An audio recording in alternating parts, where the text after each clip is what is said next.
क्या दुनिया का 7वां अजूबा जो कि भारत में स्थित है, क्या पहले एक शिव मंदिर था और जब ताजमहल बना तो इसको क्या एलियन ने बनाया? ताजमहल सिर्फ एक महल नहीं है बल्कि है ये एक शिव मंदिर। ऐसा मैं नहीं कह रहा बल्कि लोग कह रहे हैं। हम लोग को बहुत बात खोलने की कही जा रही है। इसमें शिव जी की मूर्ति वगैरह है, शंकर जी की है, माता पार्वती जी की है और उनका परिवार है, उनकी सबकी मूर्तियां हैं। मैंने एक रिसर्च की है तो इस वीडियो के जरिए आज हम उसी रिसर्च को बताने वाले हैं कि ताजमहल एक शिव मंदिर है या नहीं। तो सबसे पहले हम ताजमहल की बात करेंगे। ये है दुनिया का 7वां अजूबा में से एक और ये भारत में स्थित है, भारत के आगरा में स्थित है और जो ताजमहल है वो बनाया है शाहजहां ने। अब सबसे पहले हम ताजमहल की एक स्टोरी को जानेंगे क्योंकि ये ताजमहल क्या है उसको जानना जरूरी है। तो चलिए आज की जो सेशन है उसको चालू करते हैं और आपको बताते हैं ताजमहल के बारे में। तो हाय एवरीवन, मेरा नाम है अनुज अजरिया। तो शुरू करते हैं आज की क्लास। 17 जून 1631 की ये बात है जब मुमताज महल एक बच्चे को जन्म दे रही थी और उस बच्चे को जन्म देने की इतनी पीड़ा थी कि वहीं पर उन्होंने अपने प्राण जो है उन्हें वहीं पर छोड़ दिए।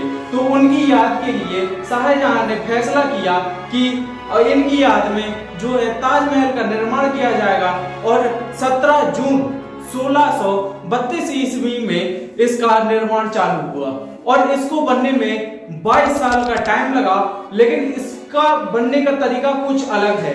ये इतना सुंदर स्ट्रक्चर, इसको बनने में 22 साल का टाइम लगा है। इसकी खासियत क्या है और कैसे बना है ये दुनिया का 7वां अजूबा। ताजमहल की एक सिंपल रहस्य को जानने के लिए आज हम इस वीडियो के जरिए में 3 थ्योरी की मदद से आपको ताजमहल के बारे में बताने वाले हैं। जो हमारे अंदर कुछ सवाल हैं और पूरी दुनिया इस सवाल को जानने के लिए उत्सुक है तो उसके बारे में आज हम जानेंगे। तो सबसे पहला सवाल है कि जो ताजमहल है क्या वहां पर पहले मंदिर हुआ करता था? तो उसके बारे में जानते हैं।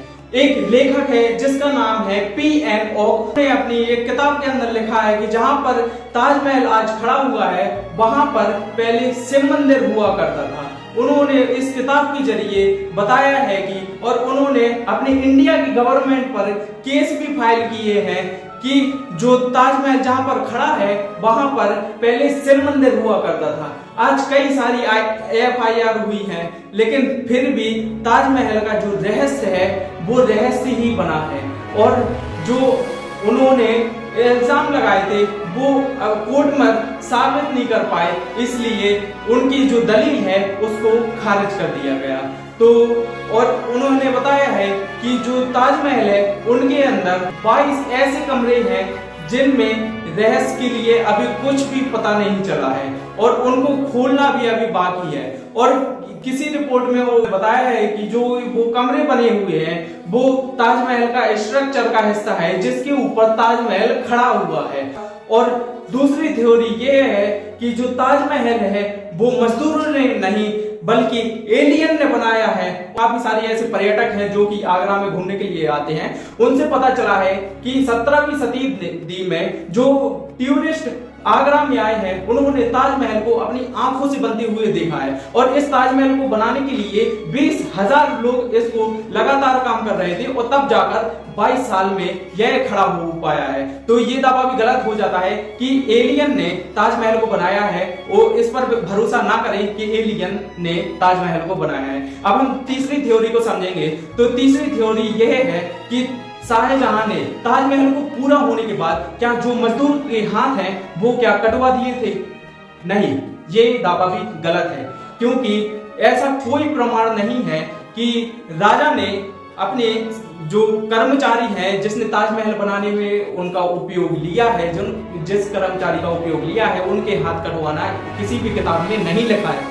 तो हम यह कह नहीं सकते कि जब ताजमहल बना उसके पूरा हो जाने के बाद किसी भी मजदूर के हाथ कटे हो। आज के समय पर भी ऐसा स्ट्रक्चर बनाना बहुत मुश्किल है। ताजमहल में मार्बल संगमरमर का यूज हुआ है और आप देखते हैं कि सुबह के टाइम पर जो ताजमहल है वो पिंक कलर का दिखाई देगा और दिन में आपको वो व्हाइट कलर का दिखाई देगा और जब आप शाम को उस ताजमहल को देखोगे तो आपको वो गोल्डन कलर का दिखाई देगा। तो ऐसी कुछ खास बात है क्योंकि उसमें ऐसे पत्थर का यूज किया गया है जो कि दिन पर दिन कलर बदलता है और आपको जो ताजमहल है वो 3 रंग में दिखता है। तो ये कहानी थी आज ताजमहल की और इसके रहस्य के बारे में, और अब हम इसको समझेंगे कुछ नेक्स्ट पार्ट में। तो और भी आपको ऐसी इंटरेस्टिंग जानकारी के लिए हमारे चैनल को फॉलो कर लीजिए और चैनल को सब्सक्राइब करके बेल आइकन दबाना मत भूलिएगा, और आपके लिए हम ऐसी हिस्ट्री वाली वीडियो लाते रहेंगे। तो चलिए हम मिलते हैं किसी नए वीडियो नए टॉपिक के साथ में और नए ज्ञान के साथ में, और इस वीडियो को यहीं पर खत्म करते हैं। तो नमस्कार, बाय।